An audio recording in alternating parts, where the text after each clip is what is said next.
நமது பிதாவாகிய கடவுளிடமிருந்தும் ஆண்டவராகிய இயேசு கிறிஸ்துவிடமிருந்தும் நம் அனைவருக்கும் கிருபையும் சமாதானமும் உண்டாவதாக.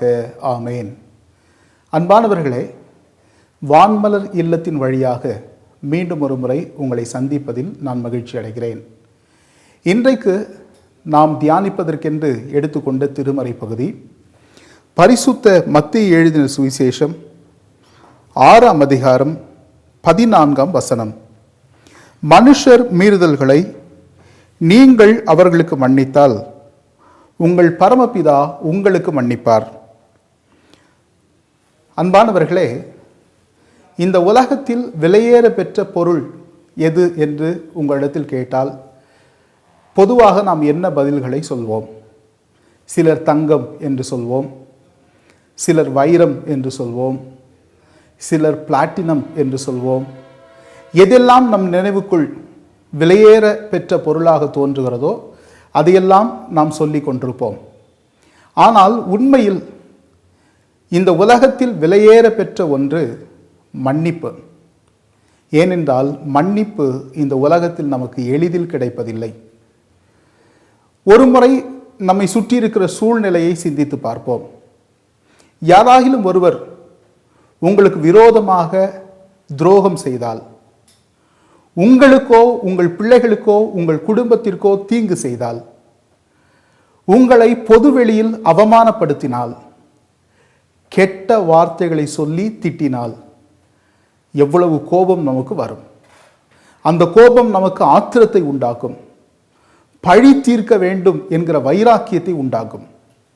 நம்மை அவமானப்படுத்தியவர்கள், காயப்படுத்தியவர்கள், கெட்ட வார்த்தைகளினால் திட்டினவர்கள் ஒருவேளை நம்மிடத்தில் வந்து நான் செய்தது தவறுதான், என்னை மன்னித்து கொள்ளுங்கள் என்று கேட்டால் நாம் என்ன பதில் சொல்வோம்? மன்னிக்கவே முடியாது.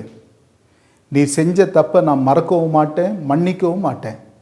சாகிற வரைக்கும் என் மனசிலிருந்து நீ பேசின வார்த்தை, நீ செஞ்ச செயல் போகவே போகாது என்று சொல்வோம். ஏனென்றால் மன்னிப்பு எளிதில் கிடைக்கிற ஒன்றல்ல, அது விலையேற பெற்ற ஒன்று. அவ்வளவு எளிதில் நாம் யாரையும் மன்னிப்பதில்லை, நம்மை யாரும் மன்னிப்பதில்லை. ஆனால் ஆண்டவராகிய இயேசு கிறிஸ்து மன்னிக்கிறதில் வள்ளலாக இருந்தார். இயேசு கிறிஸ்து கைது செய்யப்படுவதற்கு முன்பு அந்த இரவு சீடர்களோடு பேசி கொண்டிருந்தார். உங்களில் ஒருவன் என்னை காட்டி கொடுக்க போகிறான் என்றெல்லாம் அவர்களுக்கு சொல்லி கொண்டிருந்தார். அப்பொழுது பேதுரு, ஒரு காலும் நான் இடரலடைய மாட்டேன் என்று இயேசுவிடத்தில் சொன்னார்.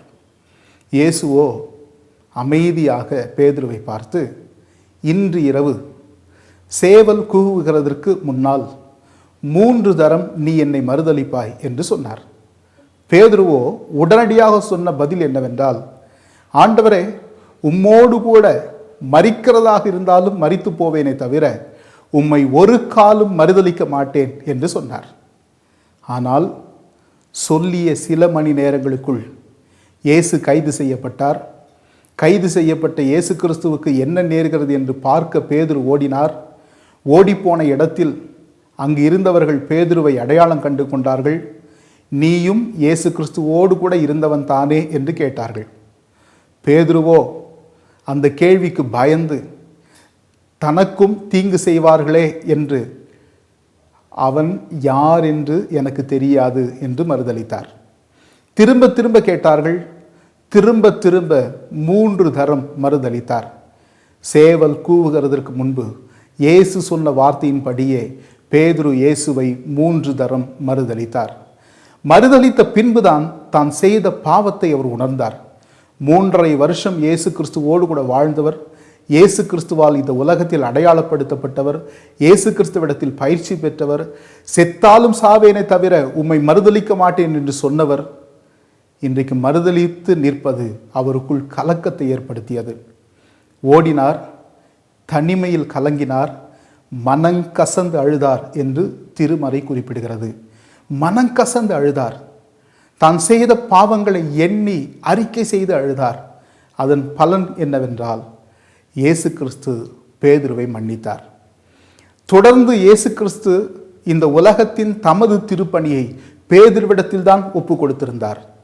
பேதுரு இயேசு கிறிஸ்துவின் ஊழியத்தை எடுத்து செய்தார். அவர் வழியாக இன்றைக்கு உலகம் முழுக்க திருச்சபைகள் வளர்ந்து பெருகி இருக்கிறது. இயேசு கிறிஸ்துவின் மன்னிப்பு பேதுருவுக்கு புது வாழ்வை கொண்டு வந்து சேர்த்தது. ஒரு கல்லூரியில் கடைசி நாளன்று ஒரு வகுப்பில் கல்லூரி பேராசிரியர் ஒரு பெரிய அட்டையை கையில் வைத்துக்கொண்டு வகுப்பறைக்குள் நுழைந்தார். மாணவர்கள் எல்லாம் கடைசி நாள் என்பதால் சந்தோஷத்தோடு பேசி கொண்டிருந்தார்கள், சிரித்து கொண்டிருந்தார்கள். வகுப்பறை முழுக்க சத்தம் இருந்தது. ஆசிரியர் நுழைந்ததும் எல்லாரும் கொஞ்சம் வேதனைப்பட்டார்கள். கடைசி நாள் கூட இவர் நம்மை விடமாட்டேன் என்கிறாரே என்று யோசித்தார்கள். ஆனால் ஆசிரியரோ நேராக வந்து தன் கையில் இருந்த அந்த பெரிய அட்டையை சுவற்றின் ஒரு இடத்தில் மாட்டி வைத்தார். மாணவர்களை பார்த்தார். இந்த கடைசி நாள் நிச்சயமாக நான் உங்களுக்கு பாடம் எடுக்கப் போவதில்லை, மாறாக இன்றைக்கு நாம் ஒரு விளையாட்டு விளையாடலாம். அந்த விளையாட்டு என்னவென்றால், இந்த கல்லூரியின் கடைசி நாளில் இருக்கிறீர்கள். இதுவரைக்கும் உங்களை யாராவது காயப்படுத்தி இருக்கலாம், வேதனைப்படுத்தி இருக்கலாம், யார் மீதாவது உங்களுக்கு கோபம் இருக்கலாம். அப்படி கோபம் இருக்குமானால் ஒரு பேப்பர் எடுத்து உடனடியாக அவர்கள் பெயர்களை எழுதுங்கள் என்று சொன்னார். எல்லாரும் வேக வேகமாக எழுத ஆரம்பித்தார்கள். சிலர் அநேக பேப்பர்களை எடுத்து பெரிய பட்டியல்களை எழுதினார்கள். எழுதி முடித்தீர்களா என்று கேட்டார். எழுதி முடித்தோம் என்று சொன்னார்கள். உடனே நீங்கள் வந்து இந்த அட்டையில் அந்த பெயர்களை ஒட்டிவிடுங்கள் என்று சொன்னார். எல்லாரும் வந்து அந்த பெயர்களை அந்த அட்டையில் ஒட்டினார்கள். ஒட்டின பிறகு அவர்களிடத்தில் கூர்மையான கத்திகளை கொடுத்தார். கொடுத்துவிட்டு சொன்னார், இது கடைசி நாள், இங்கிருந்து நீங்கள் கோபத்தோடும் வெறுப்போடும் பகையோடும் போகக்கூடாது. எனவே நீங்கள் உங்கள் கரங்களில் இருக்கிற கத்தியால் நீங்கள் எழுதியிருக்கிற பெயர்கள் மீது ஓங்கி அடித்துவிட்டு நிம்மதியாக நீங்கள் இந்த நாளை முடித்து வீட்டுக்கு போகலாம் என்று சொன்னார். எல்லா மாணவர்களும் ஓ என்று கத்திக்கொண்டு ஆர்ப்பரித்து கொண்டு வேக வேகமாக தங்கள் கத்திகளை எறிந்தார்கள். அந்த அட்டை பல முறை குத்தப்பட்டு கிழிந்து தொங்கியது. அனைவரும் கூச்சலிட்டு கொண்டே இருந்தார்கள். ஆசிரியர் வந்தார். மெதுவாக அந்த அட்டை படத்தை திருப்பினார். வகுப்பறை முழுக்க அமைதியானது.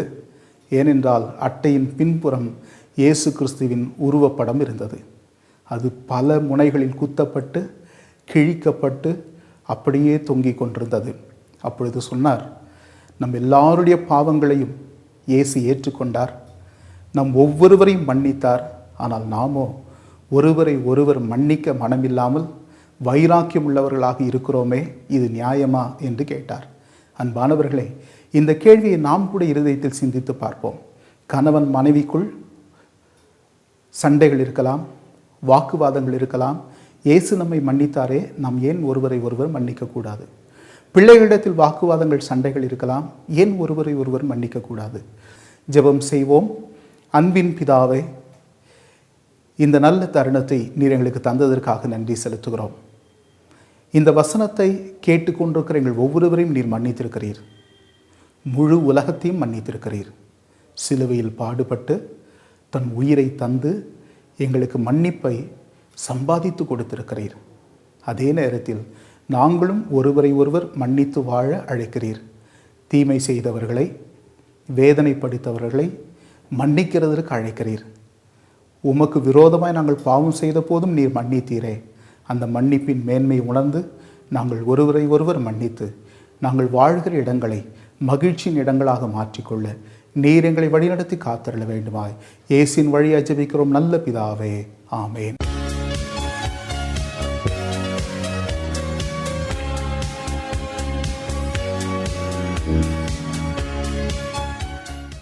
வணக்கம். உலகெங்கிலும் இருக்கிற சின்ன சின்ன வெளிச்சம் பார்க்கிற அத்தனை பேருக்கும் என்னுடைய ஆசிரியர் தின வாழ்த்துக்களை தெரிவித்துக் கொள்கிறேன். ஒரு ஆசிரியராகவும் ஒரு தலைமை ஆசிரியராகவும் இந்த நிகழ்வை வழங்குவதில் நான் பெருமைப்படுகிறேன். ஆசிரியராக இருப்பதிலும் நான் கூடுதல் பெருமை அடைகிறேன். இந்த நாளில் சின்ன சின்ன வெளிச்சங்களில் இன்னொரு புதிய தகவலை தெரிந்து கொள்வோம். ஒரு பகுதியில் ஜான் ஹாப்கின்ஸ்னு ஒரு ஆய்வாளர், அவர் ஒரு பகுதி, மோசமான ஒரு பகுதி, அதாவது எப்போதும் சண்டை சச்சரவுகள் நடந்து கொண்டே இருக்கிற ஒரு பகுதி, அடிதடி இருக்கும். ஒரு குழாயில் தண்ணி பிடிக்கிறது கூட அடிதடி இருக்கும். அடிக்கடி இங்கே போலீஸ் வரும். அவங்க பிடிச்சிட்டு போவாங்க. இது மாதிரி சண்டை சச்சரவுகளில் இருக்கக்கூடிய ஒரு பகுதி இருக்கிற இடத்துக்கு தன்னுடைய ஆய்வு மாணவர்களை கூப்பிட்டு இங்கே இருக்கிற மாணவர்கள்லாம் எப்படி இருப்பாங்க.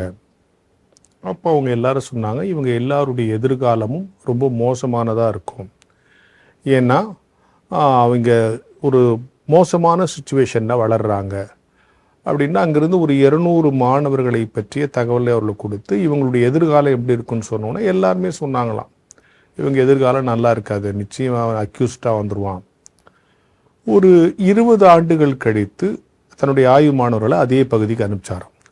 நான் ஏற்கனவே செலக்ட் பண்ணி கொடுத்தேன்ல ஒரு 200 மாணவர்கள், அந்த 200 மாணவர்கள் இப்போ அந்த பகுதியில் எப்படி இருக்கிறாங்க, அவங்களுடைய வளர்ச்சி என்ன, எங்கே இருக்கிறாங்கன்னு ஆய்வு பண்ணுங்கன்னு ஆய்வு பண்ணவங்களுக்கு ஒரே அதிர்ச்சி. ஒரு 180க்கு மேல் மாணவர்கள் நல்லா இருக்கிறாங்க. ஒரு 2 பேர் தான் ஏதோ ஜெயிலுக்கு போயிருக்கானே தவிர மற்றவங்க எல்லாருமே நல்லா இருக்கிறான். இந்த ஆய்வு மாணவர்களுக்கெல்லாம் ஒரே ஆச்சரியம், எப்படிடா ஒரு மோசமான சுச்சுவேஷனில் வளர்ந்த பையன் தினந்தோறும் சண்டை சச்சரவுகளையும் வாக்கு விவாதங்களையும் போலீஸ் தடியடிகளையும் கைது கிரிமினல்களையே பார்த்து வளர்ந்த ஒருவன், வளர்ந்த ஒரு சிறுவன் எப்படி எல்லாருமே நல்லா இருக்காங்க, என்ன விஷயம்னு இன்னும் கூடுதலாக ஆய்வு பண்ணி பார்த்தப்போ அவங்க அத்தனை பேரும் ஒரே வாத்தியார்கிட்ட படிச்சிருக்கிறாங்கன்னு கண்டுபிடிச்சாங்க. உடனே அந்த வாத்தியாரை தேடி கண்டுபிடிச்சு அவர்கிட்ட சொன்னாங்களா, ஐயா உங்கள்கிட்ட படித்த பசங்க அத்தனை பேரும் நல்ல நிலைக்கு வந்திருக்காங்க, என்ன டெக்னிக்கில் அவங்களுக்கு போதிச்சிங்க.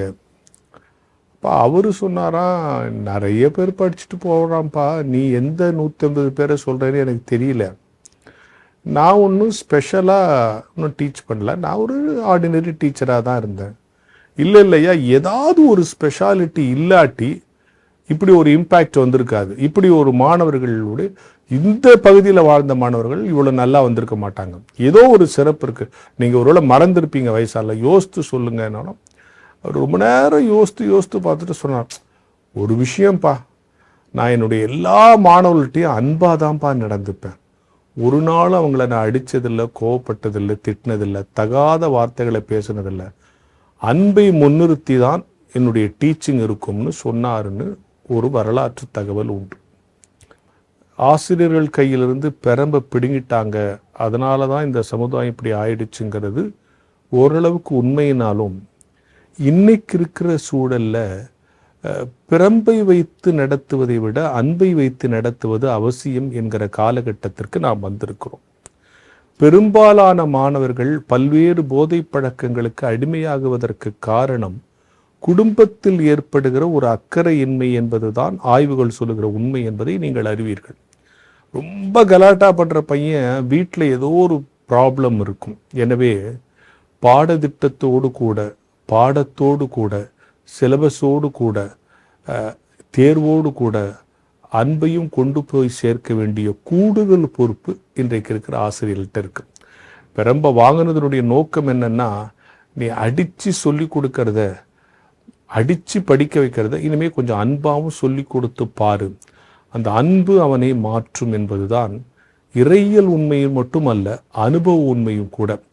எனவே இன்னைக்கு இருக்கிற நூற்றாண்டு பிள்ளைகளை நாம் அடித்து எதிர்த்து திருத்த முடியாத அளவிற்கு அவர்களுடைய எக்ஸ்போஷர் அப்படி இருக்கு, அவங்களுக்கு கிடைச்சிருக்கிற விஷயங்கள்லாம் அப்படி இருக்கு. எனவே இந்த தலைமுறை அது இல்லை, இந்த தலைமுறையில் நாம தான் கடைசியாக கீழ்ப்படைஞ்ச இந்த புலம்பெல்லாம் ஒரு பக்கம் வச்சுட்டு, அன்பை முன்னிறுத்தி செய்த எதுவும் தோற்றதில்லை, அன்பா இருந்து பார்ப்போம். இப்போ இதை பார்த்துட்டு இருக்கிற சில பேர் முணுமுணுப்பாங்க, அவ்வளோ ஐக்கியத்தனம் பண்ணுறான், அவங்ககிட்ட போய் அன்பா இருன்னு சொல்றிய, அன்பா இருந்தால் ரிசல்ட் வருமா அப்படின்னு தான் நீங்கள் கேட்குறீங்க. அதாவது ரிசல்ட் என்பது ஸ்கூல் ரிசல்ட்டுங்கிறது வேற, லைஃப் ரிசல்ட்டுங்கிறது வேற. ஸ்கூல் ரிசல்ட்டுக்கு பாடம் முக்கியம், லைஃப் ரிசல்ட்டுக்கு அன்பு தான் முக்கியம். எனவே அன்போடு பாடம் நடத்துகிற ஆசிரியராக நாம் மாறி பார்ப்போம். புதிய மாற்றங்களை இந்த சமூகத்தில் நம்மால் கொண்டு வர முடியும் என்பதை இந்த ஆசிரியர் தின செய்தியாக உங்களோடு சொல்லி இந்த நாளை தொடங்குவோம். வான்மலரின் புதிய முகவரி கிறிஸ்டியன் மீடியா சென்டர், 105 பாந்தியன் சாலை, 2வது தளம், மியூசியம் எதிரில், எக்மோர், சென்னை 6,00,008.